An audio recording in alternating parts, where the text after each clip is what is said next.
এই ভ্যালুয়েশন সিস্টেমটা একটা জটিল প্রক্রিয়াতে আছে। শুধু রিকগনিশনের ক্ষেত্রে তারা জাপান সরকারের প্রকাশিত ইয়েলো বুকের মধ্যে ভ্যালু আছে, যেটা আমাদের কিছুই করার নাই। তার উপরে ভিত্তি করার জন্য আমরা ওখানে আটকা। আমরা কম আনলেও ওটা দিতে হবে, এবং সাধারণত বেশি তো হয় না। অতএব এটা হলো নির্ধারিত করা আছে। কিন্তু নতুনের ক্ষেত্রে তারা যেভাবে ডিক্লেয়ার করে সেটাই কাস্টম গ্রহণ করে, এটি আদেশ আছে।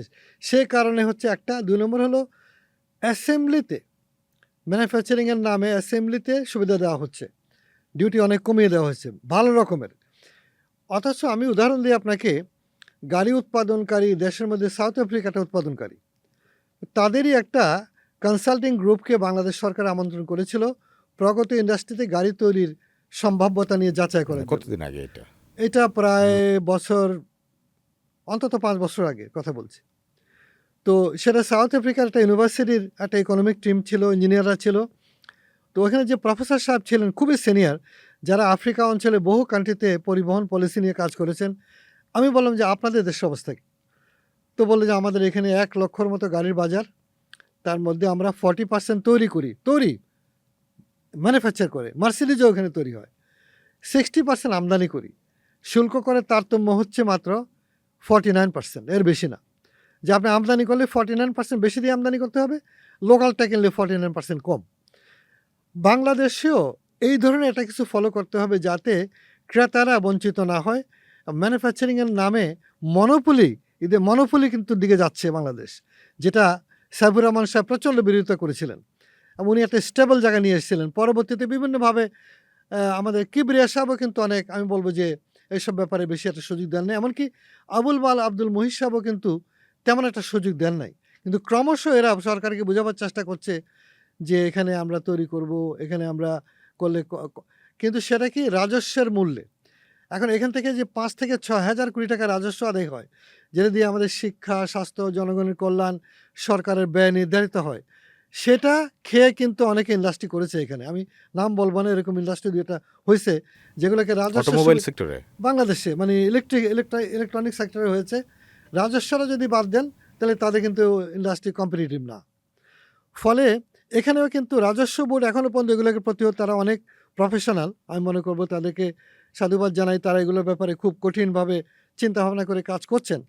বাট প্রচণ্ড চাপ হচ্ছে, যেমন শিল্প মন্ত্রণালয় তারা ইলেকট্রিক ভেহিকেলের যে পলিসি করছে সেখানে বলছে শুল্ক কর 37% করে দাও। কী হবে তাহলে? কনজিউমার বাড়বে। আসলে কনজিউমার যা বাড়ায় সেটা প্রাকৃতিকভাবে বাড়বে কিংবা ইকোনমিক ট্রেন্ড বাড়বে। কিন্তু এটা করলে একটা প্রতিষ্ঠিত বাজার, যেটা 50 বছর যাবৎ প্রতিষ্ঠা হয়েছে, রিকন্ডিশন নামে আমরা যে গাড়িগুলো আনি সেগুলো কিন্তু জাপানের ডোমেস্টিক মডেলের গাড়ি, বিশ্বে সেরা গাড়িগুলো, আমেরিকার চেয়েও ভালো গাড়িগুলো। সেই গাড়িটা মানুষ অভ্যস্ত হয়েছে, সেখানে হাজার হাজার ওয়ার্কশপ, কর্মী, মানুষ তৈরি হয়েছে। এটার একটা ভিত্তি আছে। আপনি চট করে এটাকে বাদ দিয়ে ওইগুলো আনবেন, ওগুলো কিন্তু আমরা কিছুই জানি না ইলেকট্রিকলি কী হবে। আমাদের এখানে এই যে মনসুনের সময় যদি প্রচণ্ড পানি হয়, তাতে গিয়ে কি দাঁড়াবে, এইসব ব্যাপার দেখার বিষয় আছে। তারপরে আমরা মনে করি আমরা নতুন গাড়ির বিপক্ষে নই। ডেফিনেটলি এই সহাবস্থানটা যেটা উন্নত বিশ্বে হয়েছে সেরকমটাই কাম্য, সেটা হওয়া উচিত। এটা যেন কোনোভাবে না হয় সেজন্য আমাদেরকে বাদ দিয়ে পলিসি করছে, অথচ আমরা সিংহভাগ রাজস্ব দিই। আমাদের কথা তো শুনতে হবে, আপনারা শুনলেন তো নাকি? তো আপনি যখন মিনিস্ট্রি অফ ইন্ডাস্ট্রি এটা করে, আমাদের দেশের সমস্যা কি জানেন? মিনিস্ট্রিগুলো কিন্তু অ্যাপ্রোপ্রিয়েট লোকজন নাই, সব প্রশাসনের লোকজন। তাদেরকে বলা হয়, তারা কি করবে? শুনে তারা করে। এখন মিনিস্ট্রি অফ ইন্ডাস্ট্রির মূল কাজ কি? মূল কাজ হচ্ছে জাতীয়করণকৃত শিল্পগুলো পরিচালনা করা। ইন্ডাস্ট্রিয়াল ডেভেলপমেন্ট কিন্তু তার ম্যান্ডেটেই নাই। সেটার জন্য BOI আছে টাকার, এখানেও কিন্তু মিসনোমার আছে, গ্রে এরিয়া আছে, আমি বলবো অসামঞ্জস্যতা আছে। সরকারকে ঢেলে সাজানোর ব্যাপার, যে সংস্কারগুলোর কথা সবাই বলছে, আমরাও বলছি, অ্যাকচুয়ালি বড় টাস্ক হবে আগামী সরকারের জন্য। তার সনদে অন্যতম অঙ্গীকার হবে দেশের এগিয়ে যাওয়ার জন্য, ওর অ্যাক্সেলারেটেড গ্রোথ বলা হয়, ত্বরান্বিত প্রবৃদ্ধি অর্জন জন্য একটা ব্যাপক সংস্কার করা। সেটার মধ্যে অন্যতম হচ্ছে রাষ্ট্র কাঠামো, দ্যাট ইজ অ্যাডমিনিস্ট্রেটিভ রিফর্ম। এতগুলো মিনিস্ট্রি কিন্তু কোনো দরকার নাই। এটা ভিয়েতনামেও নাই। আমি সর্বশেষ বলছি, একটা কমিউনিস্ট কান্ট্রি, তারা কিন্তু বাজার অর্থনীতিকে ধারণ করেছে টু দ্য হাইয়েস্ট ফর্ম। তারা কিন্তু একক এজেন্সি করেছে ফর ইনভেস্টমেন্ট।